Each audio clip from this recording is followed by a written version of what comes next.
Le Gabon, toujours à la une de l'actualité africaine, le pays est déchiré par une crise post-électorale depuis l'annonce de la victoire d'Ali Bongo à la présidentielle du 27 août dernier. Les résultats de la province du Haut-Ogooué, où le président sortant a obtenu plus de 95% des suffrages, est au cœur de la discorde entre pouvoir et opposition. Tous les regards sont tournés aujourd'hui vers la Cour constitutionnelle. La plus haute juridiction est en train d'instruire les recours déposés suite à la réélection contestée d'Ali Bongo. Va-t-elle confirmer ou non la victoire du président sortant? Les 9 magistrats ont jusqu'au 23 septembre prochain pour rendre leur décision. Pour analyser la situation qui prévaut au Gabon, je reçois pour vous sur ce plateau Pantaleon Victor Nguema-Ndoumé. Vous êtes journaliste, analyste politique, président du réseau de la diaspora gabonaise d'Afrique de l'Ouest. Merci d'avoir répondu à notre invitation. Bien, c'est moi qui vous remercie. Vous savez que quand il s'agit de parler de mon pays, je suis toujours prêt, n'est-ce pas? Et je remercie New York TV de m'avoir donné cette opportunité ce matin. Merci donc d'être là. Comment de loin regardez-vous ce qui se passe dans votre pays? Comme tout Gabonais, avec un sentiment de regret. Un sentiment de regret parce que depuis bien longtemps, cette situation était déjà envisageable. Depuis bien longtemps. Je vais vous dire que moi j'étais au Gabon en mars. Mais en mars, quand j'étais au Gabon, la ville où j'ai grandi, Libreville, ressemblait déjà à une ville à l'état de siège. Il y avait des militaires de partout. Ça voudrait dire que ce monsieur s'est préparé à cette situation aujourd'hui. Vous parlez de quel monsieur? Mais du président de la République, sortant, ou l'ex-président du Gabon. Bon, la Cour constitutionnelle doit rendre sa décision, nous l'attendons. Ali Bongo a été déclaré par la CENAP vainqueur de la présidentielle du 27 août dernier. Résultat que conteste l'opposition. Pensez-vous aussi que ce scrutin a manqué de transparence, comme le souligne cette mission d'observation de l'Union européenne? Nous partageons effectivement cet avis. Vous savez, on se dit que la CENAP n'a pas achevé son travail. La CENAP n'a pas achevé son travail. Vous savez qu'au Gabon, on n'est plus habitué à ça. On n'est plus habitué à ça. C'est depuis 1993 que ça dure comme ça. C'est toujours la même méthode. Et rien n'a changé aujourd'hui.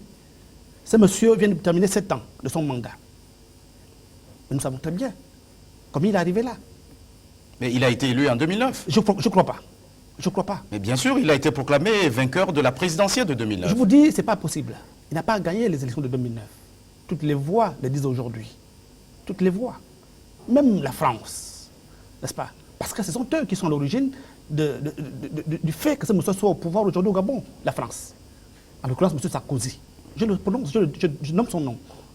Il est à l'origine du fait que ce monsieur soit présent aujourd'hui au Gabon. Il n'a pas gagné les élections de 2009. Parce qu'en 2009, c'est la droite qui était au pouvoir en France. Tout à fait. Tout à fait. Et ce monsieur-là, il a été imposé. Et je vais vous dire que non seulement il a été imposé au Gabon, mais il a été imposé en tant que candidat du PDG. Parce qu'en fait, ce n'est pas lui qui devait être le candidat du PDG. Il a été imposé. Le nom qui sortait. Mais il a été désigné à l'issue d'un congrès du PDG. C'est pas possible. C'est pas vrai. C'est pas vrai. C'est pas vrai. Ce monsieur a été imposé au PDG. Le nom qui sortait au PDG, c'était monsieur Casimir Oyemba, qui devait être le candidat du PDG.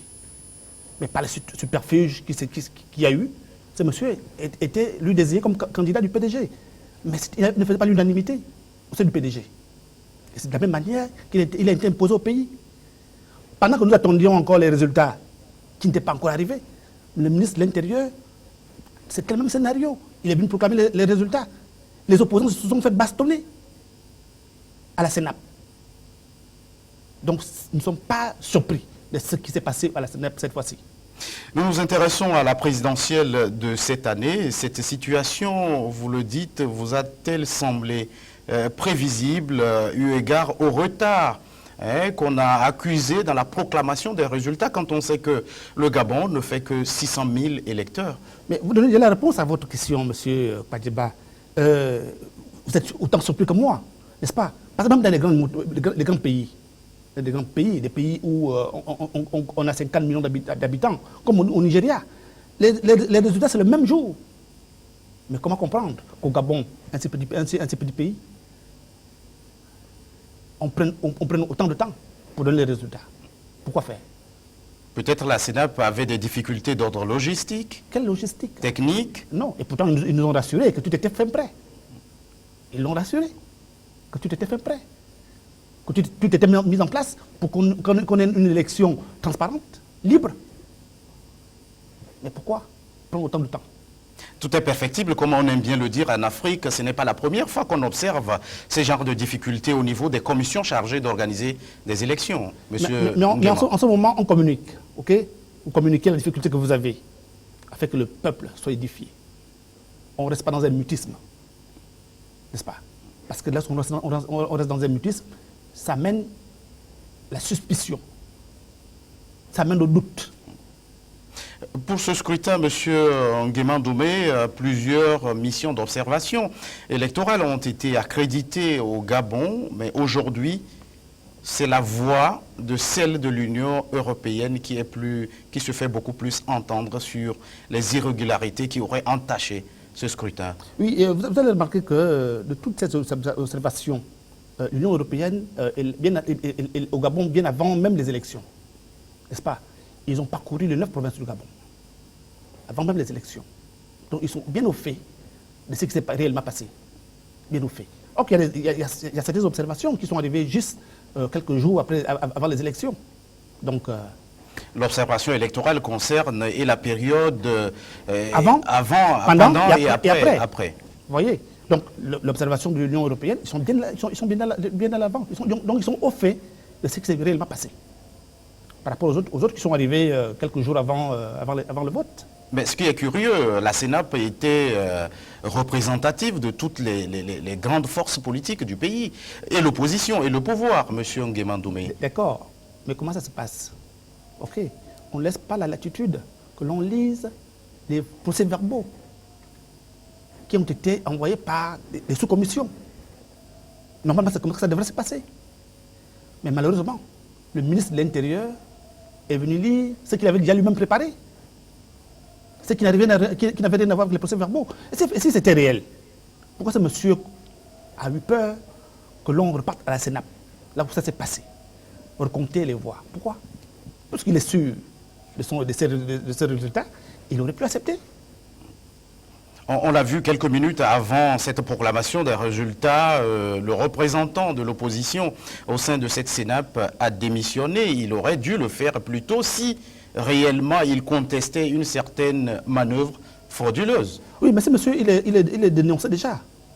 Il est dénoncé déjà. Vous savez qu'il y a eu moult tractations au niveau de la CENAP. Ben, jusqu'à la dernière minute, on avait pensé que le président de la CENAP devait jouer franc jeu. Mais malheureusement, ça n'a pas été le cas. Ça n'a pas été le cas. Donc, vous pensez qu'il n'a pas joué franc jeu? Non, du tout. Du tout. Qu'est-ce qui vous rend aussi non, parce que convaincu? Vous savez, il s'est passé un problème avant les élections. N'est-ce pas? Où on parlait de la nationalité du président de la République, de ses origines. N'est-ce pas? Mais la CENAP a botté en touche ce volet. Oui, cette question était ressortie aussi en 2009. Où on a accusé, on attribuait une autre nationalité au président sortant Ali Bongo. C'était botté en touche. Mais or que les preuves étaient là. De quelles preuves disposait l'opposition? Ben, le monsieur a présenté un faux acte de naissance. C'est pas déjà valable ça? En 2009. En 2009. C'est pas déjà valable comme preuve? Qu'un monsieur qui est né en 50, je sais pas, avant les indépendances, puisse avoir un acte de naissance qui est signé en 2009 par un maire du 3e arrondissement. C'est pas curieux ça? On n'a pas le droit de s'interroger par rapport à ça? Aujourd'hui, les Gabonais doutent. Franchement, ok? Les Gabonais doutent. On ne peut pas avoir un président dont nous ne connaissons pas les origines. Nous ne pouvons pas avoir un président qui n'a pas été élu en 2009, qui vient de finir un mandat. Tout est mandat. Ce n'est pas son mandat qu'il finit. Comment le peuple peut-il avoir confiance à une telle personne? Je pense que c'est lui qui devait rassurer les Gabonais. N'est-ce pas? Il devait rassurer les Gabonais. Accepter. Parce que c'est très facile d'apporter des preuves, on va apporter des actes de naissance, qu'on va acheter à Nantes. C'est très facile de faire un papier. Mais ce qui aurait mieux satisfait le Gabonais, c'est si ce monsieur acceptait de se plier au test d'ADN.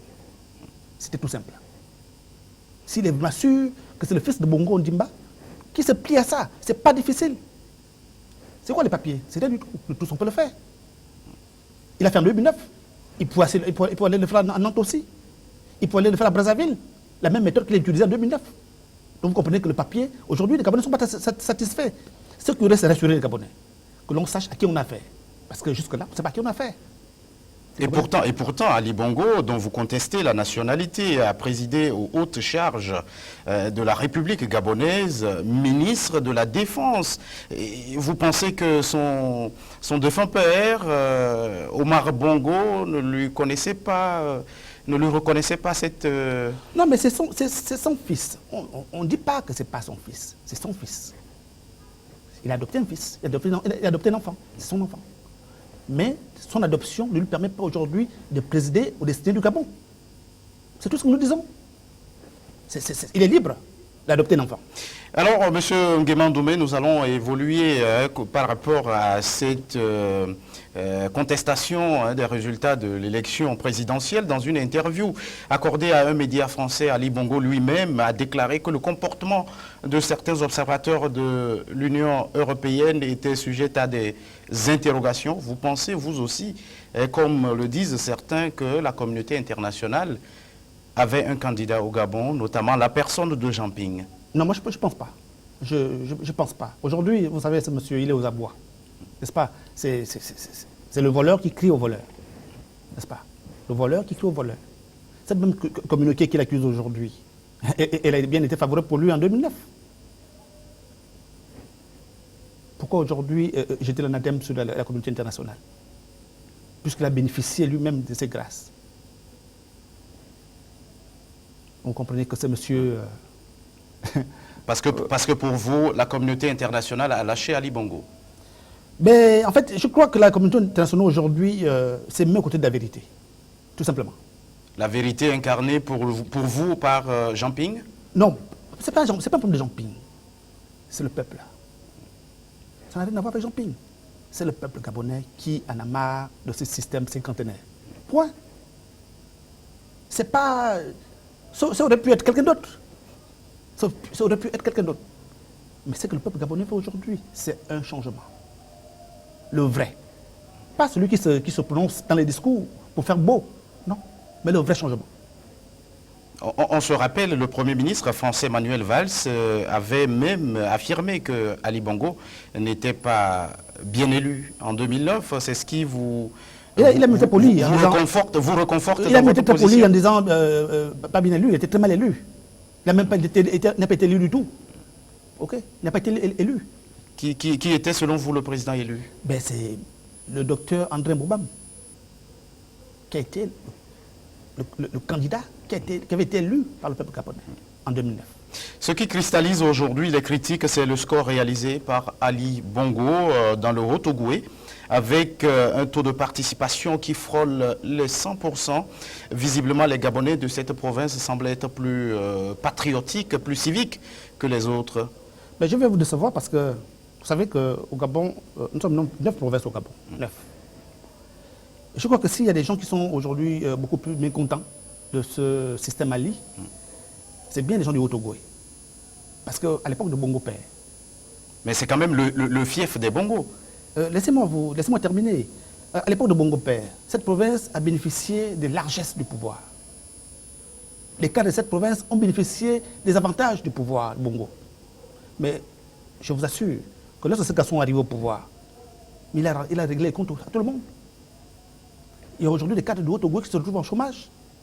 Même les propres parents de Bongo, les neveux de Bongo qui étaient aux affaires, aujourd'hui se retrouvent en chômage. Parce que ce garçon, quand il est arrivé, lui, son ambition, c'était de faire la guerre à tout le monde. C'était de faire la chasse aux sorciers. Donc tous ceux qui l'ont, ils n'aiment pas la contestation. Ils n'aiment pas être contredits. Donc tous ceux qui l'ont contredit, même quand ils étaient bébés, quand ils étaient enfants, ah non, mais tout le monde a pris pour son compte. C'était ça. Donc aujourd'hui, que l'on dise que les gens de Haut-Ogooué ont voté à 100%, ce monsieur, moi je doute fort. Parce que si aujourd'hui elle est mécontente au Gabon, c'est bien eux. Moi je suis de Modouneux. Ma province n'a jamais bénéficié. Ma province est restée... tu ne peux pas imaginer que tu es au Gabon quand tu te trouves à Modouneux. C'est un département pratiquement oublié. Pratiquement oublié. Donc moi il est arrivé, c'est la même chose. C'est la même vie que nous menons. Sinon, on a eu des cadres chez nous, c'est parce que les gens ont fait l'école. C'est le mérite qu'on a eu des cadres chez nous. Mais ce n'était pas le cas dans le Haut-Ogooué. Oui, vous pensez que, puisque Ali Bongo dans le Haut-Ogooué a raflé plus de 95% des suffrages, pour vous ce n'est pas vrai? Non, du tout. Du tout. En fait, c'est aujourd'hui que la grande vérité vient éclater. Mais ça a toujours été ça. Ils se sont toujours servis du Haut-Ogooué pour rafistoler les voix. À l'époque, on croyait, hein. À l'époque, sincèrement, on croyait que, bon, c'est vrai, c'est le Bongo qui est au pouvoir, c'est le Haut-Ogooué, ils protègent leur beefsteak. C'est ça qu'on a toujours cru. Mais aujourd'hui, la vérité vient éclater au grand jour. Parce que ce n'est pas possible qu'une province puisse voter à près de 100% un candidat. Même si ce candidat soit de ce coin. On peut imaginer qu'il soit populaire chez lui. Mais je doute fort. Je doute. Je doute très fort. Parce que quand tu entends ce qui se dit dans ces milieux, dans le milieu altogovéen, personne ne l'en veut. Oui, Ali Bongo lui-même contre-attaque en disant que Jean Ping aussi a raflé dans certains contrées du pays à ses scores. C'est pas vrai. C'est pas vrai. Encore une fois de plus, ce monsieur, il est aux abois. Encore une fois de plus. Parce que Victor Nguema, dans un instant, une nouvelle édition du journal sur New World Info. Nous allons revenir sur ce plateau pour la seconde partie de cette émission consacrée à la crise politique au Gabon. Seconde partie de cette émission consacrée à la crise post-électorale au Gabon avec comme invité Pantaleon Victor Nguema Ndoumé, journaliste, analyste politique, président du réseau de la diaspora gabonaise d'Afrique de l'Ouest. Monsieur Nguema Ndoumé, nous allons vous proposer ces interviews des deux challengers de la présidentielle du 27 août dernier au Gabon, Ali Bongo et Jean Ping, et on revient sur ce plateau. J'ai voulu des élections démocratiques. J'ai voulu des élections transparentes. J'ai voulu un scrutin qui soit juste. Je ne suis pas rentré en fraude. Et je n'ai pas exercé ni déclenché la violence. Ce qui atteste bien du climat qu'il y a autour de lui et du climat qu'il a créé lui-même par rapport à la campagne qui a été la sienne, une campagne violente, une campagne de mensonges, de dénigrement, et qui n'a donc pas fait honneur au pays. Donc je ne m'inscris pas dans ce registre du tout. Maintenant, quant à vouloir discuter, moi je n'ai jamais refusé de discuter. Les résultats tels qu'ils ont été annoncés m'interpellent dans le sens où il y a un certain nombre de compatriotes, un grand nombre de compatriotes qui n'ont pas voté pour moi. Et donc je dois tenir compte de ce fait-là. Et donc je vais me gouverner en conséquence. Il ne fait aucun doute qu'en cas de non-respect de la réalité du vote des Gabonais par la Cour constitutionnelle, le peuple, qui n'aurait dans ce cas plus rien à perdre face à un pouvoir qui ne le considère pas, qui l'emprisonne, qui l'opprime et tue sans cesse, prendra son destin en main. Je crains fort qu'un nouveau faux pas de la Cour constitutionnelle serait le facteur d'une instabilité profonde et durable du Gabon.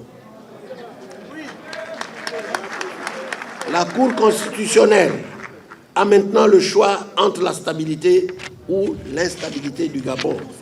Nous exigeons l'ouverture d'une enquête internationale qui ferait toute la lumière sur les violences de ces derniers jours et particulièrement sur ces morts dont le nombre devient effrayant. Pantaleon Victor Nguema Ndoumé, comment réagissez-vous suite à ce que vous venez de suivre? Oui, l'ex-président du Gabon dit que monsieur... C'est le président sortant. Monsieur Jean Ping. Il est pour le moment le président du Gabon. Bon, président sortant ou ex-président, c'est selon. Que le président Jean Ping a fait une campagne de dénigrement et de mensonges. Je crois que ce n'est pas vrai. C'est pas vrai parce que si vous avez suivi cette campagne, comme moi, lui, il parle de violence. Qui est plus violent que qui? Mais c'est lui le violent. Il s'est fait appeler pendant la campagne présidentielle Mohamed Ali. Vous avez vu sa campagne où il plie les coups de poing. Ce n'est pas des signes de violence, c'est ça? Ça signifie quoi? J'ai suivi un meeting qu'il a animé au Rond-Point de la démocratie, où il appelait les opposants. Venez nous trouver ici. Venez. C'est pas violent, ça? Aujourd'hui, chaque camp se radicalise. Cela vous fait-il peur? Oui. Quant à l'avenir du Gabon? Oui, pour l'avenir de mon pays, oui. Mais moi, je me dis, on fait pas d'omelette sans casser les œufs. Ok? Aujourd'hui, nous sommes arrivés à une situation au Gabon où, si c'est le prix à payer, nous sommes prêts. Vous êtes prêt à quoi? Et vous qui? Le peuple. Le peuple. Parce que je vous assure que cette fois-ci, le peuple ne se laissera plus voler cette victoire, comme ça a souvent été le cas. Parce que ce que M. Jean-Ping dit tout haut aujourd'hui, c'est ce que le peuple pense tout bas. C'est ce que M. Jean-Ping dit, c'est ça que le peuple... Tous les regards sont aujourd'hui tournés vers la Cour constitutionnelle. Vous pensez à quoi doit-on s'attendre quant à la décision de cette haute juridiction? Encore que, moi je me dis, si vraiment Mme Ngourantou veut jouer son jeu, il faudrait qu'elle accepte déjà qu'au sein même de l'institution qu'elle dirige, que la communauté internationale vienne assister au décomptage des voix, n'est-ce pas? L'Union européenne... Mais une juridiction est souveraine dans sa décision. Oui, mais on sait comment ça se passe, n'est-ce pas? Là, c'est un cas de force majeure. Pour rassurer les gens, il faut bien ça. Parce que si ça se passe à huis clos, comme d'habitude, je vous assure que ce qui sortira de là-bas n'augure pas des lendemains meilleurs. Et pour rassurer tout le monde, pour mettre tout le monde d'accord, il faut des observateurs neutres qui viennent assister à ce recomptage des voix. L'opposition a toujours crié à la partialité de cette Cour constitutionnelle qu'elle juge d'être inféodée au pouvoir en place. Vous pensez que Madeleine Mbourancho peut-elle être en mesure de créer la surprise si au terme du recomptage des voix, Ali Bongo était donné perdant? Mais c'est pas qu'elle ne peut pas, elle peut. Elle peut se mettre au-dessus de la mêlée, elle peut. Aujourd'hui, cette femme, elle est face à son propre destin, à son avenir. Non seulement à son avenir, mais à l'avenir de ses enfants, de ses petits-fils. Ok, je peux comprendre qu'elle-même aujourd'hui, elle approche l'âge de la retraite, c'est bien. Mais ses petits-fils, quel héritage? Quel héritage compte-t-elle laisser à ses petits-fils, à ses petits-enfants? Et aux arrières de ses petits-enfants, quel héritage? Je crois qu'aujourd'hui, ça passe par là. Parce qu'aujourd'hui, si vous avez suivi la campagne de ces deux candidats, celui qui rassure le plus, c'est le candidat Jean-Ping. Parce que Jean-Ping dit, moi je viens, je fais un mandat, je pars. Quand j'arrive, je revois la constitution du Gabon. Je remets toutes les institutions dans les normes démocratiques. Ça rassure. Mais le candidat Ali, le président sortant Ali, ne garantit rien. Déjà qu'il est fermé sur ça. Il se dit, la constitution telle qu'elle est aujourd'hui au Gabon, ça convient. En vous écoutant, on a l'impression que vous avez tronqué votre habit de journaliste pour revêtir celui d'un partisan. C'est ça que de un penseront, mais je ne crois pas. Je crois pas. Vous savez, il s'agit de mon pays. Il s'agit de mon pays. Et je sais que le peuple gabonais souffre. Nous souffrons depuis 50 ans. Depuis que cette famille est au pouvoir, encore qu'à l'époque de son père, ça allait mieux. Mais depuis 7 ans, je vous dis que c'est l'arrogance. C'est les promesses non tenues. Parce qu'aujourd'hui, c'est un mandat, c'est l'échec total de 7 ans d'Ali au pouvoir. L'échec total. Proclamer ou déclarer Ali Bongo perdant, c'est plutôt une jurisprudence rare en Afrique. C'est ce que nous souhaitons. C'est que nous souhaitons que le Gabon s'inscrive désormais dans l'histoire, n'est-ce pas? Et que Mme Ngourantou écrive son nom en lettres d'or au Gabon, dans l'histoire du Gabon. Parce que pour nous, Ali est un accident de l'histoire. C'est un accident de l'histoire. Ce recours tardivement déposé par l'opposition, Jean-Ping, au niveau de la Cour constitutionnelle, ne met-elle pas en lumière la mission cruciale et ô combien délicate de cette haute juridiction? Oui, parce que, vous savez, en fait, c'était une stratégie. Au départ, moi, je pensais que Jean-Ping avait mal fait d'aller déposer ce recours. Mais après, avec beaucoup de recul, avec beaucoup d'analyse, on a compris que c'était la meilleure stratégie. Parce que même le PDG ne s'attendait pas. Aujourd'hui, ils sont en train de s'entremêler. Ils s'entremêlent. On parle de... Parce que la date limite, c'était le jeudi. Ils ne l'ont pas fait, ils n'ont pas déposé de recours parce qu'ils disaient qu'ils allaient déposer un recours le jeudi. Ils ne l'ont pas fait. Jean-Ping l'a fait. Aujourd'hui, il parle de revoir la loi, de créer une nouvelle loi de recours. De contre-recours. De contre-recours. Bon, ça là, je ne suis pas juriste, je ne sais pas ce que ça signifie. Mais aujourd'hui, la Cour constitutionnelle a l'obligation de dire la vérité aux Gabonais pour une fois. Dire la vérité. Parce que la vérité, nous la connaissons. C'est quoi la vérité? La vérité, c'est que Jean Ping est le président élu du Gabon. Le président élu que les institutions du Gabon ne proclament pas. Oui, mais qui le fait? Mais la CENAP, c'est son rôle. Non, la CENAP, non. Si la CENAP avait joué son rôle, il n'y aurait pas eu de démission au niveau de la CENAP. Les gens n'allaient pas claquer la porte. Il faut savoir qu'il y a quelque chose qui ne s'est pas bien passé. Vous savez ce qui s'est passé dans le Haut-Ogoué? Qu'est-ce qui s'est passé? Ben, j'ai eu dire que des compatriotes qui étaient membres de la commission électorale ont reçu 50 millions. 3 compatriotes. Oui, il y a ces allégations de corruption des membres de la CENAP battus en touche par le parti au pouvoir. Oui, mais c'est normal. Ils ne vont pas dire qu'ils l'ont fait. Parce que le porte-parole, quand il demande des preuves... Oui, justement, est-ce que l'opposition a les preuves de ce qu'elle avance comme Est-ce allégation? que vous ignorez que dans ce genre de transactions, on ne laisse pas de traces? Vous savez comment ça se passe? On ne laisse pas de traces. C'est pas, on ne vient pas donner de chèque. On ne donne pas de chèque. C'est des espèces, c'est des ni vus ni connus, personne n'en parle. C'est pas, quelle preuve il veut? Quelle preuve? Les messieurs ont reconnu qu'on a reçu de l'argent. Ils ont témoigné. C'est consigné sur papier. La communauté internationale, avec en tête la France, les États-Unis, l'Union européenne, demande ce recomptage des voix de la présidentielle du 27 août dernier. On se rappelle que cette même communauté internationale avait en 2001 opposé une fin de non-recevoir au président ivoirien Laurent Gbagbo, qui demandait justement ce recomptage des voix face à son challenger Alassane Dramane Ouattara, qui aujourd'hui est président de la Côte d'Ivoire. Est-ce que cette politique 2 poids 2 mesures de cette même communauté internationale ne vous paraît-elle pas hallucinante? Du tout, du tout. Vous savez qu'il s'agissait là d'une autre époque et d'une autre élection. Là, c'est une autre époque, une autre élection, n'est-ce pas?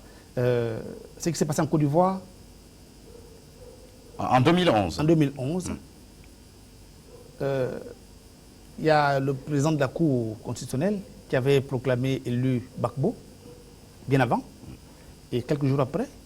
Non, le président de la CENI avait proclamé Alassane Ouattara Ouattara vainqueur, et la Cour constitutionnelle a proclamé Gbagbo vainqueur. Oui.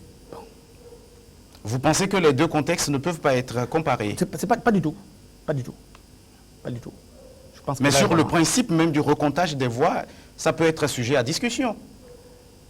Pourquoi la communauté internationale aujourd'hui le réclame? Pour plus de transparence. Vous savez, aujourd'hui, ce qui arrive au Gabon, on parle quand même de près de 50 morts. Ce n'est pas rien. C'est énorme. On ne sait pas ce qui adviendra le 23 si Mme Bourantou ne joue pas son jeu. N'est-ce pas? Donc, pour assurer tout le monde, il est nécessaire. Parce que les problèmes politiques se règlent politiquement. Il serait nécessaire pour rassurer tout le monde, pour mettre tout le monde d'accord, devant les observateurs, devant les représentants du PDG et de l'opposition, que l'on recompta les voix. Vous avez écouté Jean Ping tout à l'heure, quand il dit que si la Cour constitutionnelle ne donnait pas la victoire au peuple gabonais, que ce peuple descendrait dans la rue pour la réclamer à tout prix. Est-ce que ça ne donne pas raison à ceux qui pensent que Jean Ping a un discours va-t-en-guerre? Du tout. Parce que moi je dis, ce que Jean Ping dit aujourd'hui tout haut, c'est que tout le monde pense tout bas. C'est que le peuple gabonais pense tout bas. N'est-ce pas? Jean Ping ne fait qu'exprimer ce que tous les Gabonais pensent. Tous les Gabonais disent, nous voulons tourner la page des bongos. Définitivement. Parce que Ali porte un nom? Non seulement il porte un nom. Vous savez, ce monsieur, il a faussé sur toute la ligne. N'est-ce pas? Il a faussé sur toute la ligne. Il n'a pas su gérer l'héritage de son père. Aujourd'hui, le parti que son père a laissé est en lambeaux. Il est en lambeaux. Vous parlez du PDG? Du PDG. Tous les cadres de ce parti, tous ceux qui ont soutenu son père... ont fait défection. Ont fait défection. Pourquoi? Parce qu'il n'a pas su gérer l'héritage de son père. Ce parti est l'ombre de lui-même aujourd'hui. C'est ça la question. C'est pas Ping, c'est pas monsieur, le président Ping, non. Entre le pouvoir et l'opposition, c'est une guerre de chiffres quant aux victimes de cette période post-électorale. Quoi qu'il en soit, il y a eu des morts. Vous pensez que la paix au Gabon passera par quoi? Par la vérité. Tout simplement. Par la vérité. Il faut que Mme Bourantou joue franc jeu. Joue franc jeu. Qu'elle dise la vérité aux Gabonais. C'est ça que nous attendons. Que la vérité soit dite. Pas que nous ignorons la vérité. Parce que nous savons qui on a choisi dans les urnes. Nous le savons. C'est ça que nous attendons, le 23. Si ce n'est pas fait, si c'est encore de manière biaisée, comme ça se fait d'habitude, comme ça Mme Bourantou vient nous donner les résultats, le 23, bon, c'est comme je vous ai dit, le Gabonais, si c'est ça notre salut, si notre salut doit passer par là, ben nous sommes prêts à payer le prix. Quand on fait une autre analyse, on se rend compte que la présidente de la Cour constitutionnelle est l'une des ex-épouses du président Omar Bongo, avec qui il a eu des enfants. Vous pensez que cet élément peut jouer aussi en faveur du président sortant, Ali Bongo? C'est une affaire de famille? Bon, moi je ne dirais pas comme ça, parce que je me souviens quand même qu'il y a des frères à Ali, il y a ses propres frères, les fils de Bongo, qui se sont prononcés négativement par rapport à la politique de leurs frères, n'est-ce pas? Vous savez que dans cette famille aujourd'hui, il existe beaucoup de problèmes dont nous ne pouvons pas étaler ici. Ça ne nous regarde pas. Je ne pense pas que les enfants de Bourantou avec Bongo puissent être satisfaits de leur aîné, de la politique de leur aîné. Déjà dans la gestion, du pays et dans la gestion même des affaires de famille. Donc, Mme Bourantou, si aujourd'hui elle venait à donner les résultats autres que ceux qui sortiraient des urnes, ce n'est pas parce qu'elle aurait fait les enfants avec Bongo ou... non, du tout. C'est parce que, bon, elle aurait choisi son camp. Le camp du mensonge, tout simplement. La France aujourd'hui qui met la pression pour un recomptage des voix, vous pensez qu'elle tente de sauver cette image d'elle écorchée en 2009 lorsqu'elle avait paru soutenir, puisque le Premier ministre français l'a dit, Ali Bongo a été mal élu. La France semble aujourd'hui veut aujourd'hui sauver son image? Non seulement la France, mais également les États-Unis. Vous vous souviendrez que Barack Obama, quand il venait au pouvoir, il avait dit qu'il devait tout faire pour faire partir les dictateurs, tous les régimes cinquantenaires là, n'est-ce pas? Donc aujourd'hui, la France est consciente que des bons rapports qu'il doit avoir avec ses colonies passent par là. La démocratie. La démocratie. Et donc ce que la France fait aujourd'hui, c'est de bonne guerre. Certains analystes pensent même qu'Ali Bongo est pris en otage par ce système cinquantenaire.